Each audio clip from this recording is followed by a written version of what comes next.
The grey threading through her pulled-back hair caught Dr. Sterling's eye first. Then the limp. The slight favouring of her left leg as she moved between patient rooms at 11:30 at night, her sneakers silent on linoleum under fluorescent lights that hummed like a choir of insects. He didn't see the knife scar running beneath her scrub collar, thin as a surgical line. He didn't see the way her hands never trembled during codes, or moved with the terrifying fluid precision of someone who'd held lives together in places where the ground itself was hostile. He saw a relic. Margaret Walsh saw the dismissal in his eyes and didn't flinch. Mercy General's night shift ran at half capacity, the ICU corridors stretching long and pale under lights that never shut off. Margaret had been walking these halls for 15 years, and in that time she'd learned to move like a ghost, present but unnoticed, helpful but not intrusive, competent without ambition. The antiseptic smell was muscle memory by now, layered beneath floor wax and the faint metallic tang of blood from earlier traumas. She'd learned to breathe through it, the way she'd learned to breathe through worse in Sanjin. The way she'd learned to keep secrets that could end careers. Her locker was a shrine to the person nobody at Mercy General knew she was. On the top shelf, beneath her street clothes and a half-empty water bottle, sat a pair of combat boots. Desert tan, worn at the heels, the leather cracked like dried mud. She touched them once every shift without thinking, a habit carved into her nervous system over 12 years, 3 tours, and 2 continents. Her fingers brushed the rough canvas of the left boot now, and she closed her eyes for just a moment. The weight of what she wasn't saying settled into her shoulders like a familiar pack. Room 304 was at the end of the North Corridor.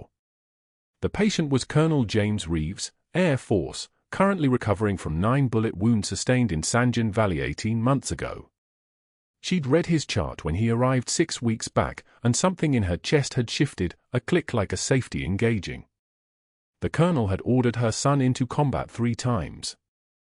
Her hands had steadied as she prepared his room, checked his medications, verified his lab work. She'd never mentioned it. Mentioning it would mean explaining how she knew, and explaining that would mean the end of everything she'd built in this hospital. He was sleeping when she checked his vitals at midnight. The monitors sang their usual mechanical song, heart rate steady at 68, oxygen saturation at 96% on 2 liters of nasal cannula, blood pressure 130/78. Good. Stable. She adjusted his for line with the efficiency of someone who'd done this 10,000 times, and her sleeve rode up on her left arm, exposing the puckered scar beneath. A bullet scar. 7 millimeters of pale tissue that told its own story if anyone bothered to look. She pulled the sleeve down and moved on.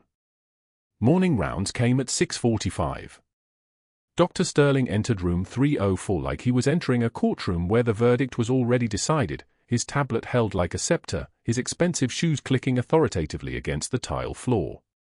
The sound made the resident following him straighten up immediately, a young doctor whose name was Hassan, maybe 28, competent but terrified of Sterling's influence over his fellowship prospects. Margaret had seen that fear before. It looked like survival instinct. Vitals? Sterling demanded without looking at her. Stable across the board, Doctor, Margaret said. BP's been consistent.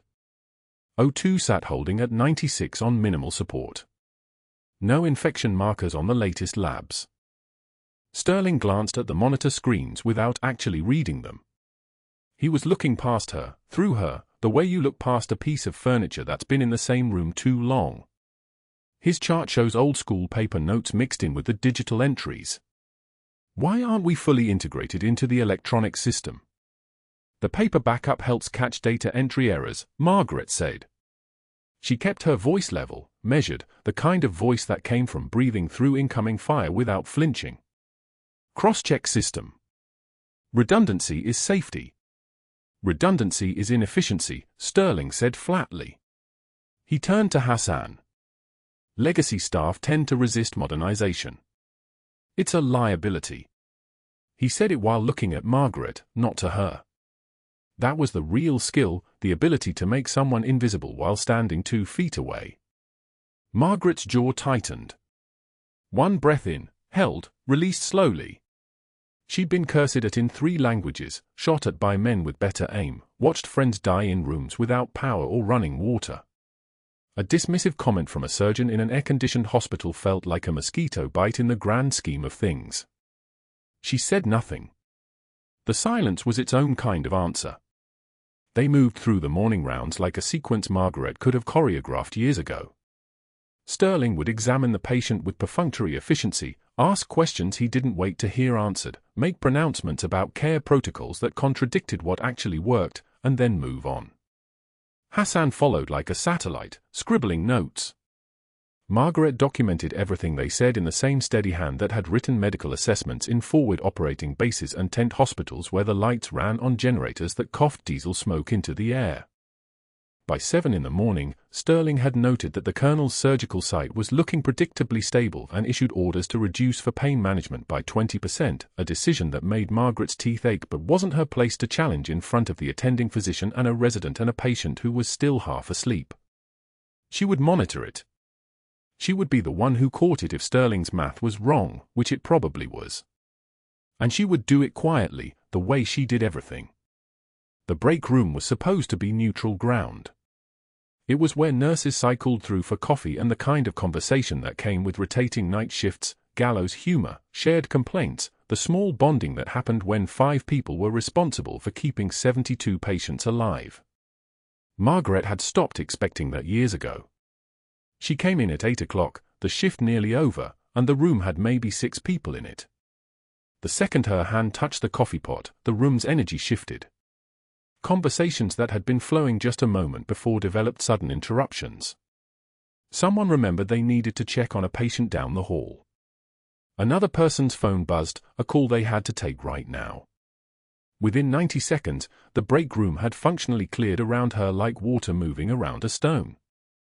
She stood there with her coffee cooling in her hands, the fluorescent lights buzzing overhead like they were somewhere inside her skull, and didn't let herself cry.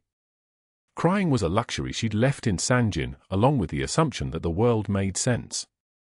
She'd learned in a city where the bombs didn't announce themselves that some things you endured quietly. You drank your coffee. You got through your shift. You went home and touched your boots and waited for the next day. One of the nurses, Carla, someone Margaret had actually helped during a pediatric resuscitation 6 months ago, had lingered just long enough to make eye contact. She'd looked sorry. Sorry, but not sorry enough to actually sit down.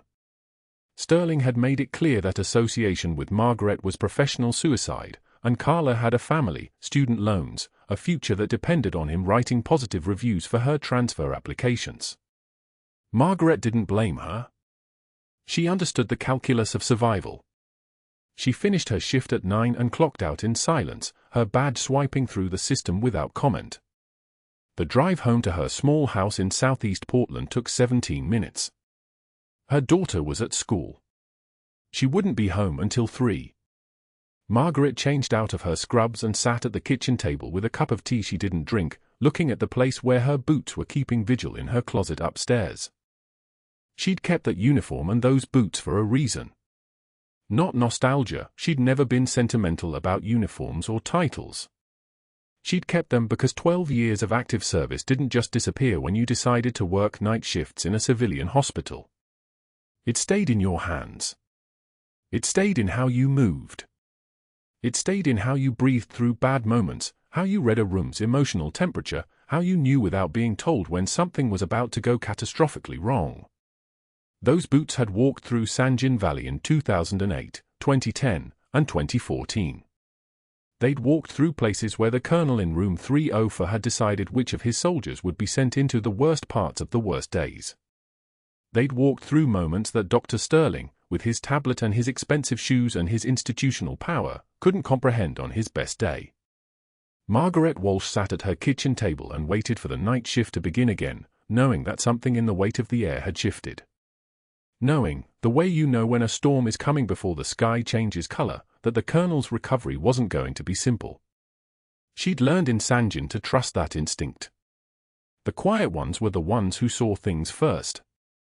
The colonel's chart lay open on the medication cart, and Margaret's eyes caught it during evening rounds, the morphine dosage, the one detail most nurses would miss because Dr. Sterling had written it with such confidence.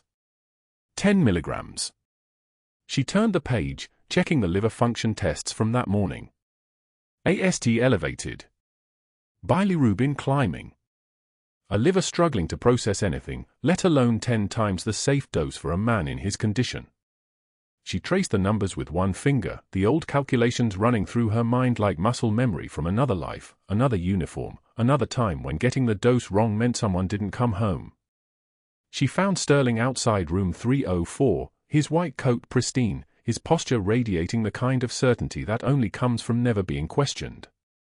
The colonel's daughter stood nearby, adjusting her father's door to give him privacy.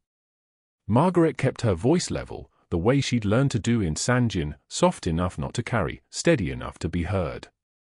Doctor, the morphine dosage on the chart. The patient's liver function. Sterling's face shifted. Not confusion. Recognition. The kind of recognition that comes when someone points out a mistake in front of a witness. His jaw tightened. You're questioning MY orders, Nurse Walsh. His voice carried down the hallway like a bell, deliberately loud, deliberately public. Nurses at the med station froze. The colonel's daughter took a half step back. Perhaps your outdated training didn't cover the latest pain management protocols. Each word was chosen to wound, delivered like a scalpel. You chart. I prescribe. Or have you forgotten which of us actually went to medical school? Margaret's hands were steady. Her breathing was steady. The only thing that moved was her eyes, meeting his directly, unflinching, the way you'd look at something you'd already decided about. The patient's liver enzymes, she began, her voice dropping even lower. I'll thank you to remember your place. Sterling turned away, already dismissing her, but the damage was done. The hallway had emptied. The colonel's daughter had retreated into the room. Margaret stood alone outside room 304, her scrub suddenly feeling like a uniform that didn't fit anymore, her name badge suddenly feeling like something borrowed from people who didn't believe she deserved to wear it. She wiped away a single tear without breaking her composure, without letting her shoulders drop or her jaw clench visibly. Just one tear, the kind of tear you blink away while your face remains a mask. When she spoke, her voice carried the weight of something ancient, something tested in places Sterling would never understand. I've seen men like you before, Doctor, she said quietly. Men who mistake cruelty for competence. Men who confuse volume with authority. They don't last. Sterling froze. The words had landed somewhere he didn't expect, and for a moment, just a moment, his face showed something that looked like fear. Then he straightened his coat and walked away, his footsteps echoing with a quickness that suggested retreat. 2 hours later, the break room fell silent when Margaret pushed through the door. Dr. Sterling had posted a write-up on the unit board during shift change, when the maximum number of staff would see it. The paper was printed on hospital letterhead, formal and official and absolute. Insubordination and overreach by N. Walsh, final written warning. Below it, in Sterling's handwriting, Nurse Walsh questioned prescribing authority in front of patient's family. This behavior undermines physician-patient trust and represents a pattern of boundary violation. Final written warning. No further incidents will be tolerated. The room emptied within 30 seconds. Nurses grabbing their bags, avoiding her eyes, the kind of social erasure that happens when someone becomes radioactive. Margaret sat alone at the table, her coffee growing cold, steam rising like something dying. She didn't move for 7 minutes. Her hands were folded in front of her, steady as stone. The next day, Sterling started calling her grandmas in front of patients. Not directly, never directly. Just offhand comments to other staff members loud enough for her to hear. Maybe Grandma here can get that for started, he'd say with a smile that was sharp as broken glass. During a code in the ER on Thursday, he physically shouldered past her at the compression board, announcing loud enough for the entire trauma team to hear, "Let someone with steady hands handle this." Her hands were the steadiest in the room. Hands that had held a dying Marine in Sanjin while calling for medevac. Hands that had performed needle decompression on a gunshot wound with nothing but a 14-gauge angiocath and muscle memory. Hands that had saved more lives in 6 years than Sterling had seen in his entire career. But Margaret stepped back, folding those hands behind her back in a parade rest no one recognized, and let him take over compressions while the ER staff exchanged glances that said everything. In the parking lot that evening, Sterling made a phone call. His voice drifted through Margaret's cracked car window as he stood under the sodium lights, his phone pressed to his ear. She hadn't been eavesdropping, she'd simply gotten to her car at the wrong moment, a moment she would replay 1,000 times. "We need to discuss liability concerns with certain aging staff members," he was saying. "Yes, Walsh. I'm documenting everything. Performance issues. Judgment lapses. I think we're looking at early retirement, maybe forced if she gets difficult about it. She's a liability, honestly. I'm protecting the hospital from being sued by someone with her reflexes, her stamina." Margaret sat in her driver's seat with the door open, listening to him dismantle her career with the precision of someone who'd been planning it carefully, surgically, the way you'd planned the removal of something diseased. She turned the key. The engine caught. She drove home in absolute silence, the radio off, nothing but the sound of tires on wet asphalt. But that wasn't the worst part. At 2:17 a.m. on a Tuesday, Margaret was checking the Colonel's chest tube output when she heard it, the stairwell door slamming with the force of someone moving fast, someone moving with purpose. Elevators would be too slow, her mind noted automatically, the part of her brain that never quite left Sanjin assessing threat vectors and escape routes. She straightened, her eyes moving from the drainage monitor to the hallway. 2 men in tactical gear burst through the ICU doors at a controlled run, weapons visible, moving with the kind of precision that told her they were military or ex-military or something worse. The charge nurse at the desk jerked upright, her hands lifting in a defensive posture. Security was 2 floors down. The Colonel was sleeping. Room 304 was directly in their path. Margaret stepped into the doorway of room 304, her body filling the space between the approaching men and the bed, her voice dropping into something it hadn't been in 15 years. Not a nurse's voice. A senior chief's voice. Command tone. "This is a sterile ICU," she said, and the words carried authority that made the lead man's stride falter for just a moment.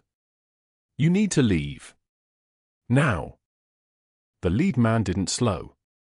Didn't stop. His body kept moving forward like something with momentum that couldn't be stopped by words. "We're transferring the Colonel," he said, his hand moving toward his waistband, his eyes fixed on the bed behind her. "Stand aside." "Over my dead body," Margaret said, and the simplicity of the statement, the absolute certainty in it, seemed to register something in him, some recognition that this wasn't a nurse he could move, wasn't an obstacle he could push through. His hand cleared the holster anyway. The muzzle flash was shockingly bright in the dim ICU lighting, bright enough to leave after images on her vision. The first bullet caught her in the shoulder, spinning her sideways into the doorframe with a force that felt like being struck by a truck, like something fundamental had changed in her body. Pain exploded white-hot through her chest, her arms suddenly useless, but her legs were already moving, already launching her backward into the room. She slammed the door and hit the magnetic lock with her good hand, and the second shot came almost immediately, the door shuddering, but holding, and then the third round came through the reinforced window, and she felt it catch her in the thigh, felt her leg collapse underneath her like someone had cut the strings. She went down hard, her scrub soaking red, pain blooming into something that was almost abstract now, her body in shock, processing the information of gunshot wounds while her mind stayed operational. The door shuddered under their weight. Patients screaming down the hall. The Colonel sitting up in bed, his eyes wide, his chest tube pulling at his skin. "Stay down," Margaret commanded, dragging herself across the tile floor, blood leaving a trail like something wounded dragging itself away from predators. Her vision was sharpening now, combat physiology, adrenaline, the old machinery of her body remembering what to do when the worst happened. The Colonel's breath sounds were diminishing on the right side. Neck veins distending. Skin pale. Tension pneumothorax. The gunshot had destabilized him, the movement had caused something to shift, air collecting in the space around his right lung, pressure building, his heart being compressed incrementally with every breath. She had maybe 90 seconds. Her fingers found the supply cart, pulling open drawers with her one good hand, her vision already narrowing, everything except the immediate task falling away. I need a 14-gauge angiocath. Now, she gasped at the petrified med student frozen in the corner. The door shuddered again. Voices shouting. The sound of a battering ram being prepared, probably, or just their shoulders hitting the reinforced frame over and over. Margaret was already prepping the colonel's chest, her hands moving on their own, muscle memory and training overriding the screaming in her shoulder, the burning in her thigh. Second intercostal space, mid-clavicular line, she whispered, and the needle went in, and the hiss of air escaping, sharp, unmistakable, the sound of pressure releasing, and the colonel gasped, his color starting to improve almost immediately. "You're going to be okay," she told him, her voice steady, her hand pressed against the needle site. "They won't get to you. Not while I'm breathing." The door shuddered one more time, then stopped. The stairwell door slammed at 2:17 a.m. like a gunshot echoing through concrete. Margaret's head snapped up from the monitor. Not a nurse. Not housekeeping. The footsteps were heavy, synchronized, the sound of men moving with purpose through a hospital that was supposed to be locked down at night. Her hand stilled over the colonel's chart. She'd heard this rhythm before, in Sanjin, in the dark, when the wrong people were coming for you. 3 seconds later, the ICU doors burst open. 2 men in tactical gear, body armor over black fatigues, moved like predators that had already decided on their prey. No hospital credentials. No ID badges. No pretense of belonging. The lead operator scanned the room, weapon lowered but ready, and his eyes locked on the colonel's bed with the precision of a laser sight finding its target. "Colonel needs transport. Now." The voice was flat, military, the kind of command that expected obedience. "We're moving him." Margaret stood up from the bedside chair in one smooth motion. Not fast. Not panicked. Just present. The way she'd been trained to move when pressure arrived, deliberate, centered, immovable as stone. She positioned herself between the 2 operators and the colonel's bed, her body a barrier, her scrubs suddenly feeling like body armor they weren't. "Patient is post-operative, day 3, on supplemental oxygen and cardiac monitoring." Her voice didn't waver. "He's not being moved. Not tonight." The second operator's hand shifted on his weapon. "Stand aside, nurse." "Can't do that." The lead operator took one step forward. Just one. But in that step was all the authority of whatever command structure had sent him, all the institutional weight of people who didn't ask twice, who expected compliance because compliance was the default setting for everyone except people like Margaret, people who'd learned long ago that sometimes standing still was the bravest thing you could do. He raised his weapon. Not toward her. Not yet. But the implication was there, breathing in the fluorescent-lit air like something alive. Margaret didn't move. The first shot came at close range, so loud it seemed to collapse the space between them. The bullet caught her in the shoulder, just below the collarbone, and the impact was a hot punch that spun her slightly left. She felt the burn more than the pain, the body's first honest response to trauma. Blood bloomed across her scrubs like someone had poured dark wine across white fabric, spreading with the patient inevitability of gravity. She didn't fall. That was the part the operator hadn't anticipated. People who were shot usually fell, or dropped, or at least made some gesture of surrender to the sudden democracy of a bullet. Margaret simply turned her body, absorbing the wound, and stepped back into the space between the weapon and the colonel. The second shot came 3 seconds later, aimed lower this time, at her legs, trying to immobilize her, to get her out of the way through simple physics. The bullet caught her in the thigh, high, close to the femoral artery but not quite, and this time the pain was different. This time it was a lightning bolt that tried to buckle her knee. She locked it against everything the body was screaming at her and reached for the door panel with her right hand. The operators were moving now, both of them, thinking the moment had shifted, that she was done, that gravity and blood loss and shock would do what authority couldn't. The lead operator was already moving toward the bed, weapon trained on the colonel's chest, and Margaret's left hand came up and seized the emergency lockdown button like a prayer. The door clicked shut with the kind of finality that made decisions for everyone. Alarms screamed to life in her ears. The ventilator. The heart monitor. The automatic code alert to hospital security. The operators hit the door from the outside, 2 impacts that shook the frame but held. Margaret turned toward the colonel, her vision already starting to narrow at the edges, her body announcing that she had maybe 4 minutes of effective function before her nervous system caught up to the damage. 3 minutes then. Maybe 2. The colonel's face was grey. Not from fear. From physiology. His respiration was shallow, rapid, and his oxygen saturation was dropping in real time, 88, 86, 83, because the trauma had done what trauma does. It had collapsed the space between his ribs on the left side, filling his chest cavity with air that had nowhere to go, creating pressure that was squeezing his heart like a fist. Tension pneumothorax. Not the kind of problem you could wait out. Margaret's hands moved on their own, muscle memory taking over the way it always did when the thinking part of her brain shut down. She ripped open the needle decompression kit, her bloody fingers steady as surgical steel, and she found the landmark with her other hand, second intercostal space, mid-clavicular line, her fingers palpating through blood and shock with the certainty of someone who'd done this in worse conditions under fire. "This is going to hurt," she whispered, and drove the 14-gauge needle through skin and muscle and pleura, straight into the space where the air was suffocating him.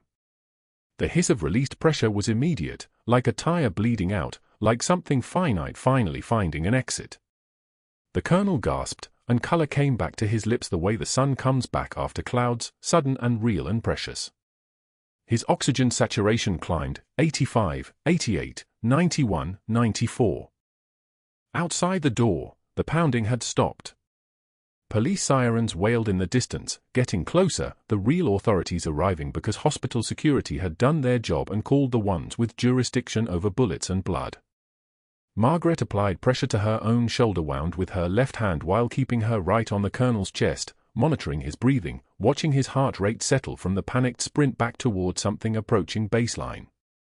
Her thigh was screaming.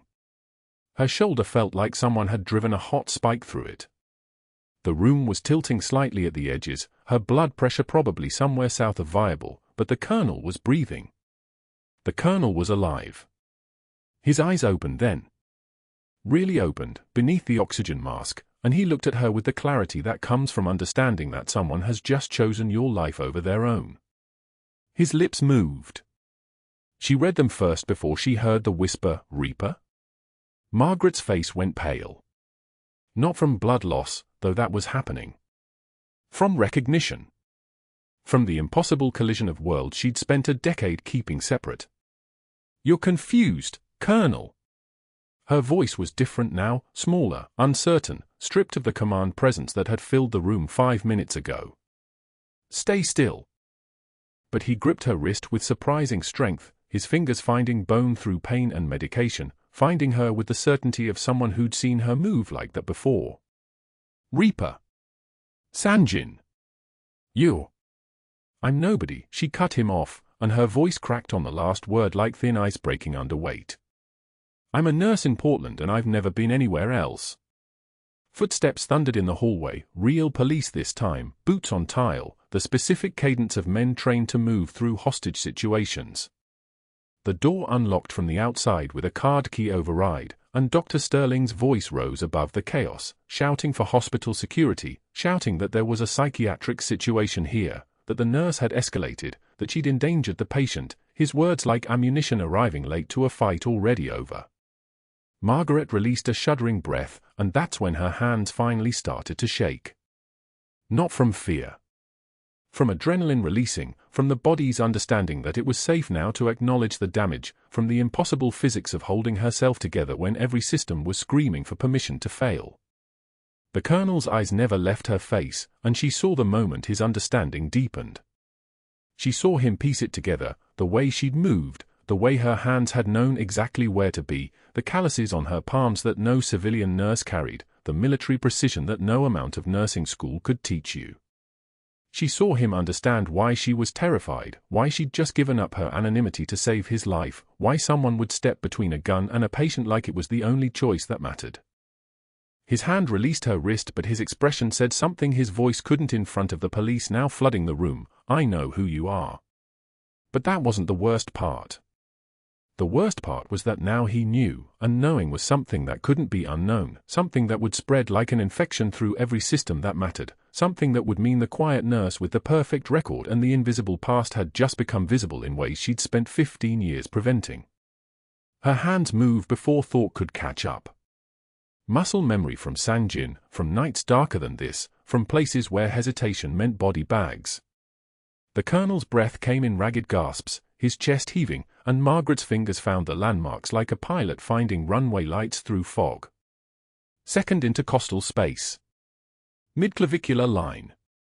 Her own shoulder screamed. One bullet had tunneled through soft tissue, the other lodged somewhere that made her left arm feel detached, remote, belonging to someone else's body. Pain was information. Pain meant she was still moving. The 14-gauge needle came out of the kit in one fluid motion, the plastic casing splitting between her teeth because both hands needed to work. Antiseptic stung her open wounds, but she didn't register it, couldn't afford to register anything except the colonel's oxygen saturation dropping on the monitor, 88, 84, 79, his lungs collapsing under the weight of pressurized air with nowhere to escape. Tension pneumothorax. A killer that looked invisible on X-ray until it wasn't. She palpated his chest, her scarred fingertips finding the rib edges, counting down from the collarbone with the same precision she'd used to locate bleeding arteries in mud-covered soldiers 15 years ago. Her hands didn't shake. Her breathing stayed even. The colonel's eyes locked onto hers and something passed between them, recognition, maybe, or just the terrible clarity of two people who understood that the next 10 seconds determined whether he lived or died. The needle slid in perpendicular to his ribs. Clean. Practiced. A hiss of air escaped like the colonel's lungs were exhaling their own relief, and the monitor responded instantly. The O2 sat climbing. 79 to 82. 82 to 87. 87 to 94. The heart rate beginning its descent from the panicked hammering it had been doing. "Breathe," she said to him, her voice steadier than the hands of the nurses now flooding through the door behind her. "You're breathing now." The paramedics came in like a tide, 3 of them, professional, organized, moving with the choreography of 100 emergency calls. They had a stretcher. They had equipment that hummed and beeped with the authority of hospital-grade machinery. One of them glanced at the needle still in the colonel's chest and said, "Who did the decompression?" "I did," Margaret said. Her voice sounded strange to her own ears. Thin.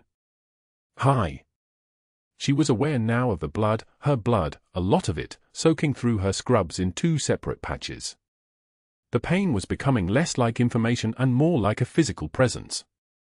"You did good work," the paramedic said, and there was respect in his voice, the kind that came from someone who knew medicine from the inside out. "Really good work. Let's get you stabilized." They moved toward her with a gurney, but she held up a hand. "Check his decompression first. Make sure the needle's stable. Tape it down before transport.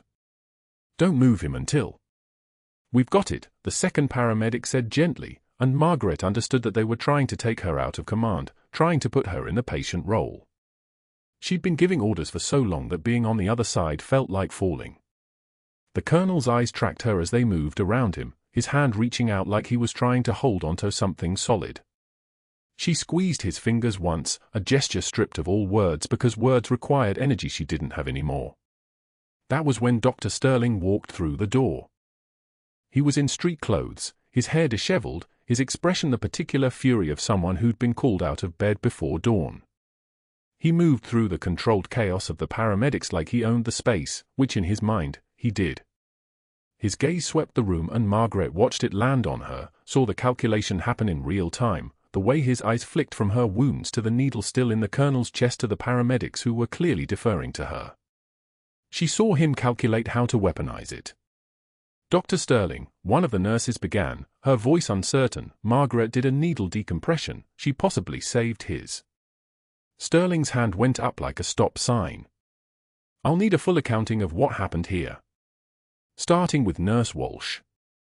His voice had dropped into the register he used for board meetings, the tone that suggested everyone in the room was making a serious mistake in judgment. You brought weapons into this ICU. You escalated a security situation that could have resulted in multiple casualties. Margaret blinked. The room was tilting slightly at the edges. One of the paramedics was putting a blood pressure cuff on her left arm, the one with the shoulder wound, and the pressure sent a spike of nausea through her chest. She was defending the patient, a nurse said, one of the younger ones, her voice shaking with the particular courage of someone about to regret speaking. Those men came in armed and she. I'm aware of what happened. Sterling cut her off. His phone was already in his hand, and he was dialing as he spoke, his eyes never leaving Margaret. Nurse Walsh is relieved of duty effective immediately. Security will escort her for medical treatment and questioning. He turned slightly, his posture the precise angle of someone establishing dominance in his own territory. And someone get me the hospital administrator. We need a liability assessment. The phone was ringing. Someone was picking up. Margaret heard Sterling's voice shift into a different register entirely, urgent, clipped, the tone of a man building a narrative in real time. Yes, I'm calling about an incident in the ICU. One of our nurses, Margaret Walsh, was involved in an armed confrontation in a patient's room at approximately 2:17 a.m. A pause. Sterling's eyes were fixed on Margaret like a targeting laser. I have concerns about her mental and emotional stability. She's been exhibiting signs of paranoia and aggression for several weeks now. I documented it in her personnel file, but I didn't expect another pause. No, I believe she escalated the situation rather than de-escalating. 6 witnesses can attest to her erratic behavior. It was a lie. A brazen, architectural, carefully constructed lie, and Margaret watched the 3 nearby nurses hear it and immediately look away, their spines curving inward like they were trying to become invisible. She understood the calculus in that moment, understood it with the clarity of someone who'd survived on reading small signals in hostile terrain. Speaking up meant becoming Sterling's next target.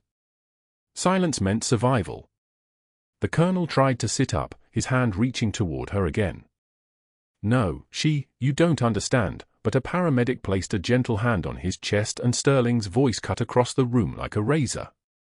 Get him ready for transport to the trauma unit. We'll need imaging for those wounds. The paramedics moved into action, their professionalism insulating them from the undercurrent of what was happening. Margaret felt someone's hands on her shoulders, guiding her, supporting her, because her legs had apparently stopped negotiating with her brain about whether standing was still a priority. The room had taken on the quality of a scene she was watching rather than participating in. Distant. Muted. Like the volume was down on everything except Sterling's voice. He was on another call now, his tone shifting into something almost intimate. Yes, I wanted to give you a heads up personally. This situation could expose the hospital to significant liability. The nurse involved appears to have had a psychiatric break. I have her documented in our system with notation of instability. A pause. His voice took on a note of regret, the careful tone of someone doing a difficult thing out of professional obligation. I'm recommending we bring in our outside investigator to review the security footage and the chain of events. I'd prefer someone objective, not our internal team. Her own investigator. Someone Sterling had already vetted. Someone already on his payroll, either officially or through the invisible networks that hospitals maintained. Margaret didn't feel surprise anymore. Surprise required energy, and all her energy was going toward the paramedics who were now cutting away her scrubs to assess the shoulder wound properly. The blood was more than it looked, blood always was, and the paramedic's eyes widened slightly at what was underneath the bandage the ER nurse had wrapped hastily during the gunfire. Through and through, he asked. Both sides, she said. Her voice sounded like it was coming from underwater. Thigh wounds clean. Bullet through the muscle. No arterial involvement. The paramedic looked at her with something between respect and concern. You did an assessment of yourself. Combat field medicine stays with you, she said, and then stopped talking because Sterling had noticed her speaking and was already making notes on his phone. By the time they wheeled her toward the elevator, her badge had been flagged in the system. She heard one of the security guards say it into his radio, "Badge is deactivated, she's no longer authorized," and she watched that information settle into the air like fallout. Two of the nurses who worked with her every night looked directly through her as if she'd already ceased to exist. Sterling was on yet another call. HR this time. His voice had shifted again, not into anger, but into the register of careful concern, the tone of a physician documenting a concerning pattern of behavior. Margaret heard the words conduct unbecoming and endangerment of patients and understood that the narrative was already being poured into institutional concrete. The ER waiting room was dim at 4:37 a.m. 3 nurses worked the night shift, and they knew her, had worked alongside her for 3 years, but when the paramedics wheeled her past their station, they were suddenly very focused on their computers. One of them had been the recipient of Margaret's help during a difficult shift 6 months ago, a medication question that Margaret had patiently answered. That nurse's throat worked like she was swallowing something difficult, but she didn't look up. Margaret understood. She didn't blame them. Self-preservation was the most basic calculus. The wound care took 90 minutes. The shoulder wound was through and through, the tissue damage significant but not catastrophic. No major vessels hit. The thigh was cleaner, the bullet had tunneled through the rectus femoris and exited without hitting anything critical. The ER physician, a woman named Dr. Reeves who Margaret had consulted with dozens of times, sutured in silence. When Margaret asked about returning to work, Dr. Reeves didn't meet her eyes. HR will need to clear you, she said quietly. That's not my call anymore. By 5:15 a.m., Margaret's badge was being signed over as evidence. The ER charge nurse placed it gently on a sheet of paper, careful and clinical, like she was processing a specimen. Security arrived with a folder, and Margaret's service weapon, kept in her hospital locker, kept illegal in the state of Oregon, a fact that Sterling had somehow already reported to the police, was bagged and logged. The 2 security officers who escorted her out were men she recognized from the lobby, from dozens of evening shifts. Their faces were professionally blank. The parking lot was beginning to lighten toward dawn. News cameras were gathering. Margaret didn't know how they'd arrived so quickly, didn't have the mental bandwidth to work out the logistics of information flow. A reporter shouted something about an illegal firearm, and Margaret understood that Sterling had already seeded that detail, was already building the public narrative of a destabilized employee, a security risk, a dangerous presence. She didn't answer. Didn't look at the cameras. Just moved forward with the careful precision of someone whose legs were working from muscle memory rather than conscious decision. Her shoulder was in a sling. Her thigh was bandaged. Both of her hands were shaking, though she wouldn't have said that if anyone asked, wouldn't have admitted it. The parking lot seemed very far away. The sun was coming up over Portland like it was any other morning, like systems of institutional destruction weren't clicking into place, like 15 years of service record could be rewritten in a handful of hours. Her car felt foreign. She sat in it for several minutes before starting the engine, her hands on the steering wheel, trying to remember what she was supposed to do next. Right. Home. Shower. Call HR about her shift schedule. Except there would be no shift schedule.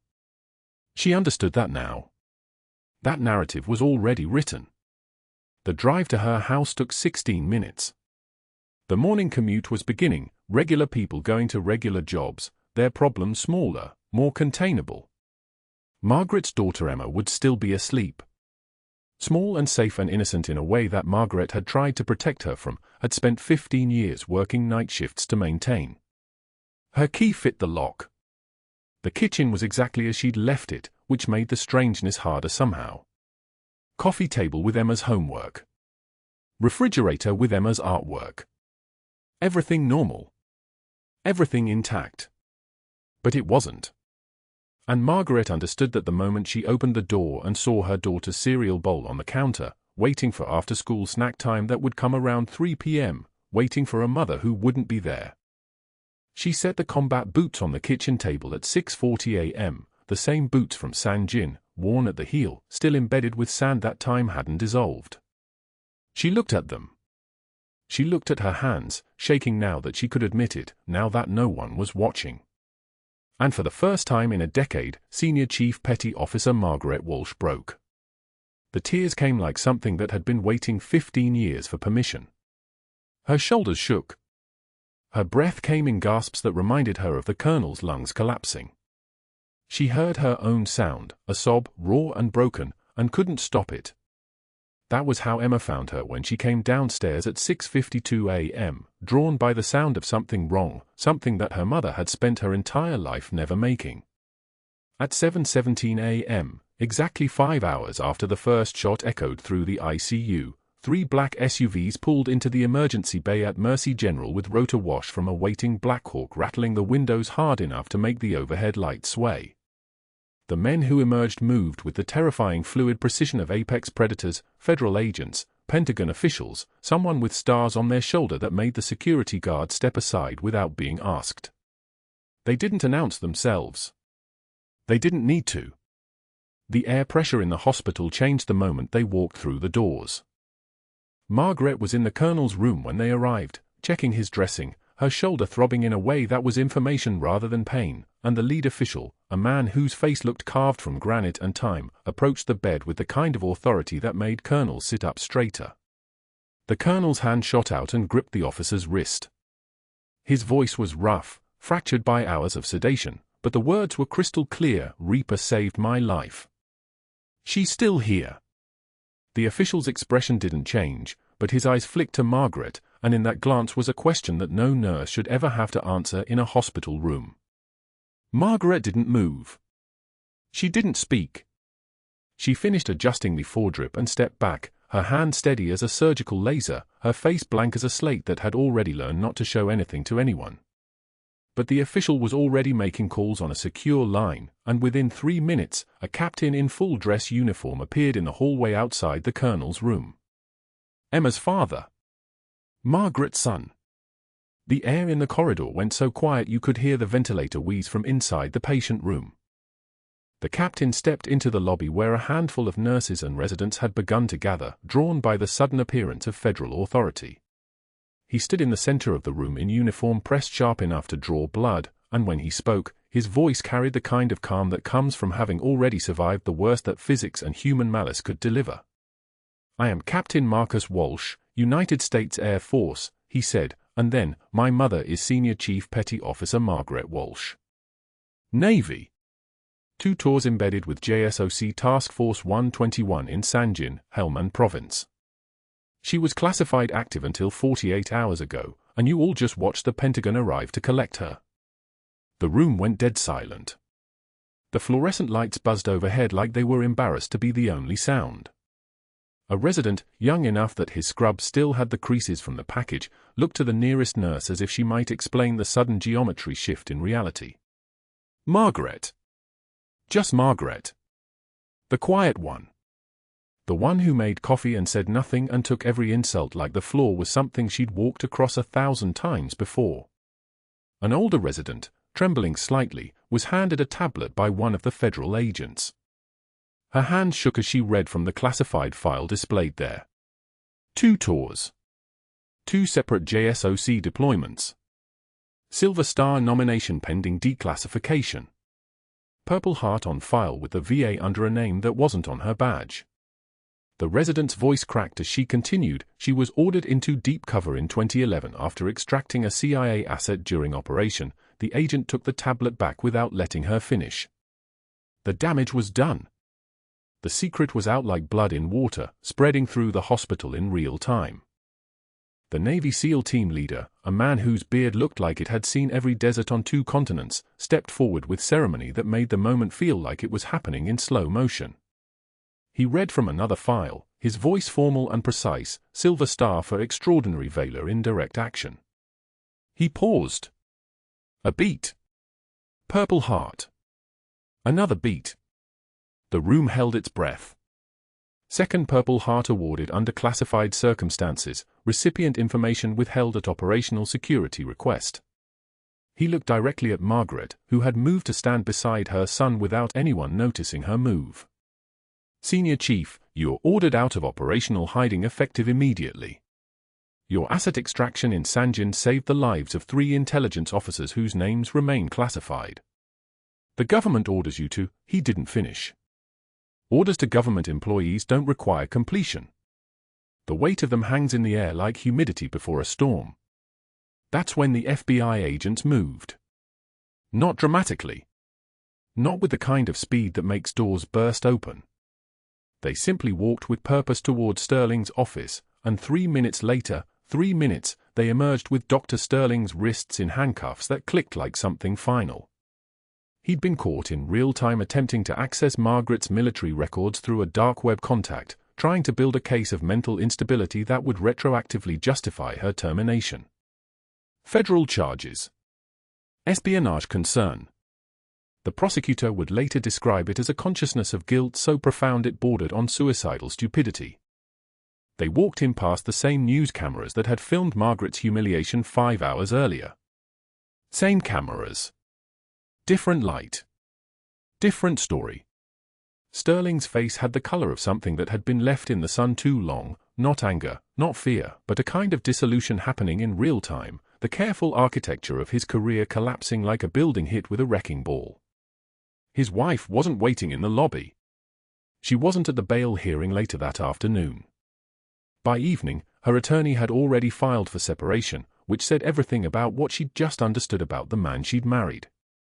By that evening, the hospital board had already voted unanimously to strip his clinical privileges. By the next morning, the state medical board had opened a formal investigation into 3 other nurses he'd targeted. By the end of the week, his malpractice insurance had dropped him, citing evidence of intentional documentation falsification. The trial took for months. The jury deliberated for hours. Guilty on all federal counts. His medical license revoked permanently. His pension stripped due to termination for cause. His sentence, 3 years federal prison, $200,000 in fines, and 5 years supervised release. But the worst punishment came later, not from courts or boards or institutions, but from consequence. 2 years later, Margaret Walsh stood in the reopened ICU at Mercy General, training new nurses in combat-tested field medicine protocols. She'd been reinstated within 2 weeks of her firing, with full back pay, benefits, and formal apologies read at hospital-wide meetings. The security protocols were rewritten now. Everything done her way. Her methods, the one Sterling had called outdated, were suddenly gold standard. And through the window of the ICU, visible across the street in a strip mall parking lot, was a folding table with a banner reading supplemental insurance policies, low rates. Dr. Sterling sat behind that table. He'd gained weight, his expensive suits replaced by off-the-rack khakis that didn't fit right. His tan had faded into something that looked like sickness. Occasionally, and Margaret had noticed this 3 times in the past 6 months, he would glance toward the hospital with an expression of such profound loss that even his own mother would have looked away. Margaret felt nothing when she saw him. Not satisfaction. Not pity. Just the same quiet dignity with which she'd absorbed his insults for 15 years. But the hospital had something else planned. Inside Mercy General, preparations were underway for a ceremony that should have happened in 2010 but had been buried by classification orders. Margaret's daughter Emma, now 14 years old, wore her mother's old dog tags around her neck. The colonel from room 304, fully recovered, moving without the shape pain of fresh wounds, stood in Air Force dress blues. The Secretary of the Navy had flown in personally. The entire staff was assembled, nurses who'd once feared to sit with Margaret, residents who'd watched her humiliation, administrators who'd processed her firing with their own hands. Margaret addressed them from the center of the ICU, her voice steady and calm with a kind of composure that had been forged in Sanjin and tested in corridors where she was invisible. Dr. Sterling saw weakness where there was strength, she said. He saw silence where there was service. He saw an aging nurse where there was a warrior. She paused, her hand touching the worn combat boots now mounted in a shadow box on the wall, the same boots that had walked through Afghanistan. You do not need a badge or a gun to be a warrior. You need only to stand your ground when it matters most. The room erupted in applause. Outside, Sterling packed his folding table as rain began to fall, his insurance brochures curling in the damp. Inside, Margaret Walsh received her senior chief anchors pinned on by her daughter and the man she'd saved, surrounded by family and teammates and patients whose lives she'd held in her hands for 2 wars and 1,000 quiet night shifts.